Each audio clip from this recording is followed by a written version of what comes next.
अस्सलामुअलैकुम दोस्तों, इनसाइड भी मौजूद फखर में खुशामदीद। 24 घंटे के अंदर जनाब दुनिया ही बदल गई, काया कलप हो गई। जो कल जो है जनाब उछल उछल के एक खास नुक्ते के बारे में सवालात पूछ रहे थे, वो आज जनाब ऐसे लेटे हुए नजर आ रहे थे कि जनाब बल्ले बल्ले हो गई। मैं बात कर रहा हूं जनाब सुप्रीम कोर्ट ऑफ पाकिस्तान के कॉन्स्टिट्यूशनल बेंच की, जो कि जनाब इस वक्त समाअत कर रहा है एक अहम तरीन मुकदमे की, जिसका ताल्लुक है सिविलियंस के मिलिट्री ट्रायल से। और आज जो मंजर कल देखने में मिल रहे थे, जहां पर जज साहिबान मिलिट्री ट्रायल के हवाले से बहुत ही ज्यादा तुंदो तेज सवालात कर रहे थे, आज ये मामला बिल्कुल उलट होता हुआ नजर आया। जो कॉन्स्टिट्यूशनल बेंच था और बेंच में शामिल जज साहिबान थे, उन्होंने मजमूई तौर पर आज 13 सवालात पूछे, जिनके जवाबात उनको 13 को मिलेंगे। अलबत्ता आज के सवालात कल के मुकाबले में ना ज्यादा तुंद थे ना ज्यादा तेज थे, बल्कि आज के सवालात इस बात से ताल्लुक रखते थे कि ये जो इबहाम लोगों के जहनों में पाया जाता है कि जनाब मिलिट्री ट्रायल जो है वो यकतरफा ट्रायल है,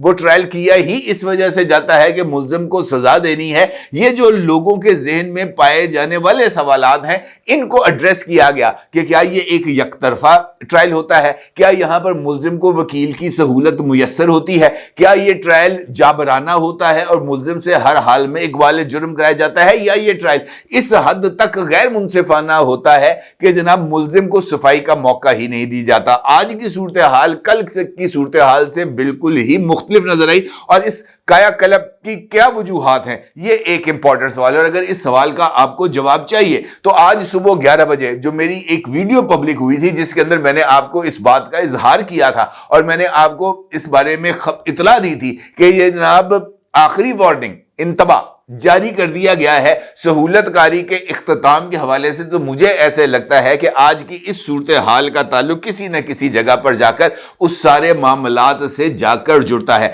अब यकीनी तौर पर जानना चाहेंगे कि आज की समाअत में ऐसे कौन से 13 सवालात थे जिसके हवाले से मैं ये आपकी खिदमत में नुक्ता पेश कर रहा हूं कि कल की निस्बत आज की सूरत हाल बिल्कुल काया कलप ही जैसी थी। तो आज मुकदमे की समाअत के आगाज के ऊपर ही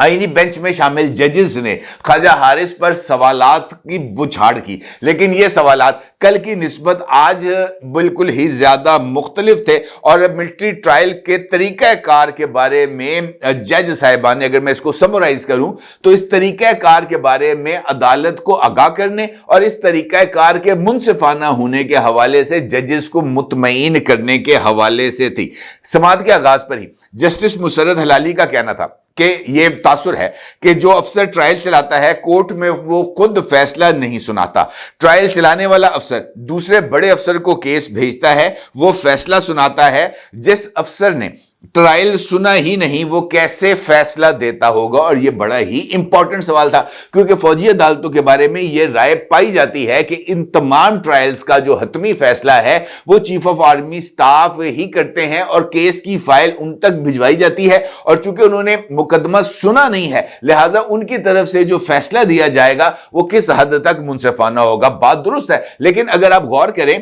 तो यह मामला इतना सिंपल नहीं है। यह जो केस फाइल आगे भिजवाई जाती है बड़े अफसर के पास, उस केस फाइल के अंदर मुकदमे के हवाले से तमाम तर तफसीलात मौजूद होती हैं। यह मुकदमे की फाइल अचानक ही जो है बड़े अफसर के पास नहीं जाती, बल्कि यह मुख्तलिफ मराहल से होती हुई बड़े अफसर के पास जाती है। और खास तौर पर फौज की जो जैक ब्रांच है, जिसका बुनियादी मकसद इन तमाम कानूनी अमूर का अहाता करना है, यह फाइल उसके पास जाती है। और जैक ब्रांच जो कमांडिंग ऑफिसर है, यानी ये जो फील्ड जनरल कोर्ट मार्शल की कार्रवाई को कंडक्ट करता है, उसकी तरफ से दस्तावेजात, उसकी तरफ से किए जाने वाली रिकॉर्डिंग्स, उसके सामने पेश किए जाने वाली शवाहद के बाद वो जो राय इस केस के को कंक्लूड करते हुए देता है कि जनाब ये जो मुल्जिम है ये गिल्टी है, नॉन गिल्टी है। अगर गिल्टी है तो इसके लिए कौन कौन सी सजा होनी चाहिए, ये केस फाइल जैक ब्रांच को जाती है और जैक ब्रांच उसको वैलिडेट करके या उसको रिजेक्ट करके अपनी राय के साथ भेजती है चीफ ऑफ आर्मी स्टाफ को या मुतलका अफसर को, जिसके पास इस बात का इख्तियार होता है कि वो इस सजा की तौसीक कर सकता है। इसके बाद ये मामला आगे बढ़ता है और इस बहस के बाद जस्टिस जमाल खान मंदोखेल इस मामले में एंट्री करते हैं और जस्टिस जमाल खान मंदोखेल साहब इस बात का इजहार करते हैं कि उनको 34 बरस हो गए हैं इस कानून के शोबे से वाबस्ता हुए। और उनका यह कहना था कि मैं 34 साल से कानून के शोबे से वाबस्ता होने के बावजूद खुद को अभी तक मुकम्मल नहीं समझता। क्या इस आर्मी अफसर को इतना तजर्बा और अबूर होता है कि वो सजाए मौत सुना दे? इस बात का ताल्लुक भी ये जो फौज के अंदर फील्ड जनरल कोर्ट मार्शल के तहत सजाएं सुनाने के तरीकाकार है उसके ऊपर था। और इसके बाद अगला जो सवाल आता है वो जनाब जस्टिस नईम अख्तर अफगान की तरफ से आता है, और वो बुनियादी तौर पर यह सवाल इस पूरे के पूरे परसेप्शन को खत्म करने के लिए बहुत ही ज्यादा काफी है कि ये जो परसेप्शन इस वक्त दुनिया भर में या हमारे सिविलियंस लोगों में मौजूद है कि मिलिट्री कोर्ट्स के अंदर एक तरफा कार्रवाई होती है और वो एक जाबराना निजाम के तहत होती है, और वो जाबराना निजाम सिर्फ और सिर्फ सजाएं सुनाने से ही मुंसलिक है। इस हवाले से नईम अख्तर अफगान साहब ख्वाजा हारिस से दरियाफ्त करते हैं कि क्या कि मिलिट्री कोर्ट्स में कैसे ट्रायल किया जाता है, इसके मराहल क्या हैं, सब बताएं। और आगे वाला जो नुक्ता है उनका वो बहुत ज्यादा अहमियत का हामिल है कि सब समझ रहे हैं सिविलियन अदालतों की तरह मिलिट्री कोर्ट्स ट्रायल नहीं होता, बल्कि मिलिट्री कोर्ट्स में महज सजाएं सुनाई जाती हैं। मिलिट्री कोर्ट्स के ट्रायल की कोई मिसाल दे, यानी वो इब्तदा से लेकर इंतहा तक जो भी मिलिट्री कोर्ट का ट्रायल है कि मुल्ज़मान के खिलाफ जो इंक्वायरी है वो कैसे की जाती है, किस तरीके से ट्रायल का आगाज होता है, उस ट्रायल के अंदर किस प्रोसीजर को फॉलो किया जाता है, सजाएं सुनाने के लिए कौन से अवामल को मद्देनजर रखा जाता है, और फिर सजाएं सुनाने का कौन सा तरीकाकार है, और सजाओं पर अमल दरामद कैसे किया जाता है। बहुत ही ज्यादा पर्टिनेंट किस्म का क्वेश्चन था जनाब नईम अख्तर अफगान साहब का, और यही बुनियादी तौर पर इस मामले को क्लियर करने के लिए काफी है कि क्या वाकयातन ये जो मिलिट्री कोर्ट्स हैं उनकी कार्रवाई जो है वो कानून जो कि सिविलियन कानून है उसके मुताबिक है, या जो रूल्स ऑफ प्रोसीजर्स तय किए गए हैं पाकिस्तान पीनल कोड के वो उनको फॉलो करते हुए सजाओं को सुनाया जाता है। इस हवाले से जस्टिस जमाल खान मुंदोखेल का कहना था कि आर्मी एक्ट और बाकी कानून में क्या फर्क है। आइन के मुताबिक ये तमाम बुनियादी हकूक को तहफ़्फ़ुज़ फराहम करता है और इसकी कानून में माकूल वजाहत भी की गई है। यानी वो ये देखना चाहते थे कि मिलिट्री ट्रायल के अंदर मुल्ज़मान को वो तमाम जो कानूनी उनके पास रास्ते हैं या उनकी जो कानूनी मुआवनत है वो किस हद तक की जाती है। इस पर जनाब जस्टिस मोहम्मद अली मजर का कहना था कि कोर्ट मार्शल का तरीकाकार दिया गया है। फील्ड मार्शल में डिफेंस वकील होता है, वहां पर जज नहीं होते। वजारत दिफा के वकील ख्वाजा हारिस का कहना था कि मिलिट्री ट्रायल के तरीकाकार को दलाइल के दूसरे हिस्से में मुकम्मल बयान करेंगे। उन्होंने बताया कि आर्मी एक्ट स्पेशल कानून है जिसके शवाहिद और ट्रायल का तरीकाकार मुख्तलिफ होता है। इस पर नईम अख्तर अफगान साहब का यह कहना था कि वो बलूचिस्तान हाई कोर्ट में कोर्ट मार्शल के खिलाफ मुकदमात सुनते रहे हैं। कोर्ट मार्शल में मर्जी का वकील करने की सहूलत भी होती है। फौजी अदालतों का ट्रायल भी आम अदालतों जैसा होता है। ये कौन कह रहा है? ये कॉन्स्टिट्यूशनल बेंच के जस्टिस कह रहे हैं, नईम अख्तर अफगान साहब कह रहे हैं, जो इस बात का बतौर खास मेंशन करते हुए जिक्र करते हैं कि वो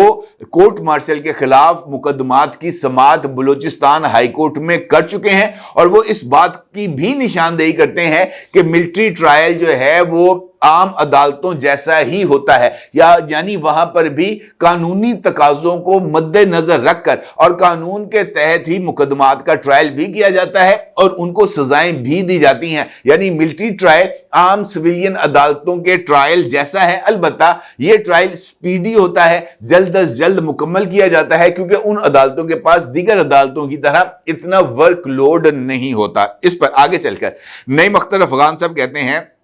कि आम तासुर है कि फौजी अदालत में ट्रायल सिर्फ सजा देने की हद तक होता है। यानी वो इस बात को क्लियर करना चाहते थे कि क्या ये जो मिलिट्री ट्रायल है इसमें जो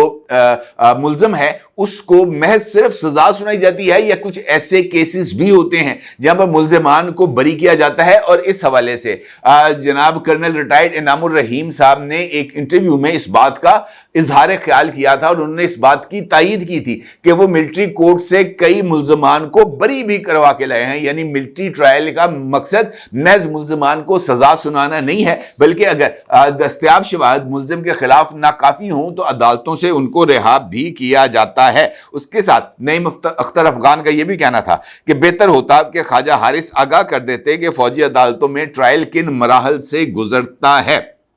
इस पर जस्टिस हसन अजहर रिजवी, जिन्होंने कल बहुत ही ज्यादा खतरनाक किस्म के सवालात उठाए थे और उन्होंने इनफैक्ट पूरे के पूरे जो मिलिट्री ट्रायल था, खास तौर पर 9 मई था, उसको लाकर कटहरे में खड़ा किया था। आज हसन अजहर रिजवी साहब का ये कहना था और उन्होंने मिलिट्री ट्रायल को इस मामले में जो है ना वो 10 में से 10 नंबर भी दिए। उनका यह कहना है कि फौजी अदालत में मुल्जिम के लिए वकील के साथ एक अफसर बतौर दोस्त भी मुकर्रर किया जाता है, यानी वो दोस्त के साथ अपनी, जो दोस्त यही होता है ना जिसके साथ आप अपनी दिल की बातें शेयर करें और वो दोस्त आपके राज को अफशा ना करे। दोस्त बुनियादी तौर पर एतमाद का इजहार होता है और इसीलिए अदालत के तहत एक वकील भी मुकर्रर किया जाता है और एक दोस्त भी मुकर्रर किया जाता है, ताकि आप वहां से अपनी दिल की बातें शेयर करें और वो आपके लिए किसी तरह की कोई कानूनी सहूलत हासिल कर सके। उनका यह भी कहना था हसन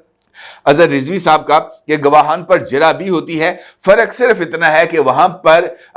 जज की बजाय फौजी अफसर अदालत में बैठा होता है। इस पर जमाल खान मंदोखेल ये नुक्ता उठाते हैं कि मामला ये नहीं है कि ट्रायल किस हद तक मुनसिफाना है या ट्रायल किस हद तक जाबिराना है, मामला बुनियादी हकूक और आर्टिकल 10A का है और इसी तनाजुर में इस मामले को देखा जाना चाहिए। आर्मी एक्ट का इतलाक सिर्फ फौज पर होता है, फौजी अफसरान को बुनियादी हकूक और इंसाफ मिलते हैं या नहीं, हम सबको मद्देनजर रखेंगे। इस पर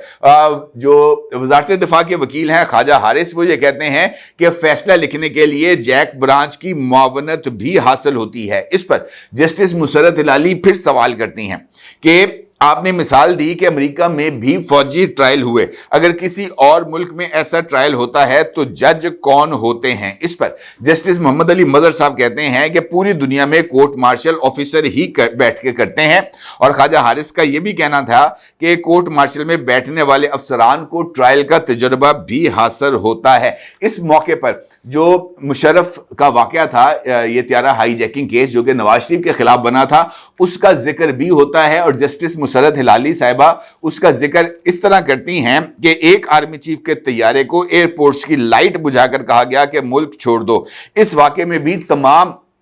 जो मुसाफिर थे उनकी जिंदगियों को खतरे में डाला गया। इस पर ख्वाजा हारिस बोले कि मैं उस मामले में भी वकील था और उस मामले में त्यारा हाईजैकिंग का मुल्जिम एक ऐसे शख्स को करार दिया गया जो कि तैयारे में मौजूद ही नहीं था, तो वो तैयारा कैसे हाईजैक कर सकता था? जिस पर जस्टिस मुसरत हिलाली बोली कि इस जहाज में थोड़ा सा ईंधन बाकी था, फिर भी बाकी लोगों की जिंदगियों को रिस्क में डाला गया। ख्वाजा हारिस का यह कहना था कि वो अदालत में सियासी बात नहीं करेंगे, लेकिन यह बात जरूरी है कि बाद में जायजा लेकर खुद सुप्रीम कोर्ट ने तस्लीम किया कि जहाज में ईंधन मौजूद था। इस पर जस्टिस मुसरत हिलाली ने कहना था कि फिर भी इस वाकये के बाद मुल्क में मार्शल लॉ लग गया। अब सवाल यह है कि मार्शल लॉ के बाद भी वो ट्रायल फौजी अदालतों में नहीं चला, जिस पर ख्वाजा हारिस ने जवाब दिया कि हाईजैकिंग आर्मी एक्ट में दर्ज जुर्म नहीं है, इसलिए वो ट्रायल फौजी अदालत में नहीं चल सकता था। और उनकी इस दलील पर जो है वो जज साहिबान मुतासर होते हुए नजर आए और आईनी बेंच के सरबरा अमीनुद्दीन ने कहा कि चले इस नुक्ते पर फर्क वाज़े हो गया, आप आगे बढ़ें। और इस पर जस्टिस मुसरत हिलाली ने कहा कि एक सवाल और बनता है कि अगर जंगी या फौजी तैयारे को हाईजैक किया जाए तो फिर ट्रायल कहां चलेगा?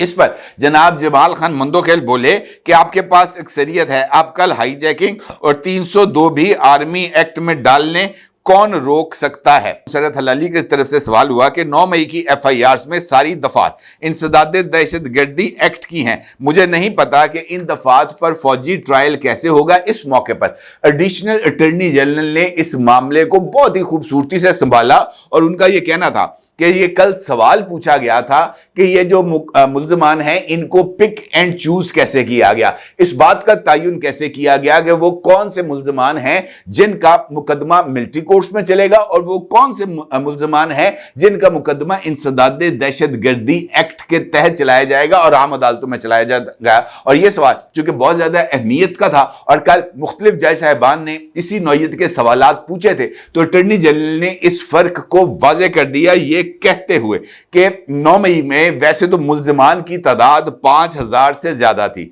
मिलिट्री कोर्ट्स में सिर्फ उन मुल्ज़मान को लेके जाया गया जिनकी जाए वकूआ पर मौजूदगी एस्टेब्लिश्ड थी, यानी वो तमाम लोग जो मुख्तलिफ वीडियो फुटेजेस के अंदर नजर आ रहे تھے اور جیو فینسنگ کے اندر ان تمام ملزمان کی ان مقامات جہاں پر ہنگامہ آرائی کی گئی تھی وہ ثابت ہوتی تھی، صرف انہی ملزمان کو ملٹری ٹرائل میں لے کے جایا گیا، اور پھر اس دلیل کے بعد اس کے بعد جو ہے وہ معاملہ 13 جنوری تک مؤخر ہو گیا، اور اب 13 جنوری کو سپریم کورٹ کے کانسٹیٹیوشنل بینچ کی طرف سے اٹھائے گئے 13 سوالات جو کہ آج مختلف جج صاحبان کی طرف سے اٹھائے گئے، جس میں سے سب سے زیادہ سوالات محترمہ مسرت حلالی صاحبہ کی طرف سے اٹھائے گئے، جن کی تعداد 5 تھی۔ جناب نعیم اختر افغان صاحب نے 4 سوالات پوچھے، اور جناب جمال خان مندوخیل صاحب نے بھی 4 سوالات پوچھے۔ مجموعی طور پر یہ 13 سوالات پوچھے گئے، جن کے جوابات اب 13 جنوری کو خواجہ حارث صاحب دیں گے۔ مجھے بظاہر آج کی کارروائی کے اندر جو بنیادی فرق نظر آ رہا ہے، اور اس فرق کا ذکر میں نے آپ کے ساتھ گفتگو کے آغاز میں بھی کیا تھا، وہ یہ تھا کہ کل جس طریقے سے تند و تیز سوالات پوچھے جا رہے تھے، آج ان سوالات کے حوالے سے جو لہجہ تھا وہ بھی مختلف تھا، سوالات کی نوعیت بھی مختلف تھی، اور ان سوالات کے ذریعے ملٹری ٹرائل کا جانچنا میرا خیال ہے کہ جج صاحبان کے ذہن میں تھا کہ کیا ملٹری ٹرائل بھی عام عدالتوں کے ٹرائل جیسا ہے، اور وہاں پر بھی قانون کو مد نظر رکھتے ہوئے اور خاص طور پر پاکستان پینل کوڈ کو مد نظر رکھتے ہوئے فیصلے سنائے جاتے ہیں۔ اور اس حوالے سے جسٹس حسن اظہر رضوی صاحب کی طرف سے جو نقطہ اٹھایا گیا وہ بہت ہی زیادہ اہمیت کا حامل تھا، اور جسٹس نعیم اختر افغان نے اپنے ریمارکس میں کہ جناب وہاں کا ماحول بھی عام عدالتوں جیسا ہے کہہ کے مجھے ایسے لگتا ہے کہ اس معاملے کو نپٹا دیا ہے۔ البتہ بال اب خواجہ حارث صاحب کے کورٹ میں ہے کہ وہ اس معاملے کو لے کر کیسے آگے چلتے ہیں اور ان سوالات کے جوابات کیسے دیتے ہیں، جس سے کانسٹیٹیوشنل بینچ مطمئن ہو سکے۔ اپنے لئے ضرور اظہار کیجئے گا۔ آپ کو بہت شکریہ۔ اللہ حافظ۔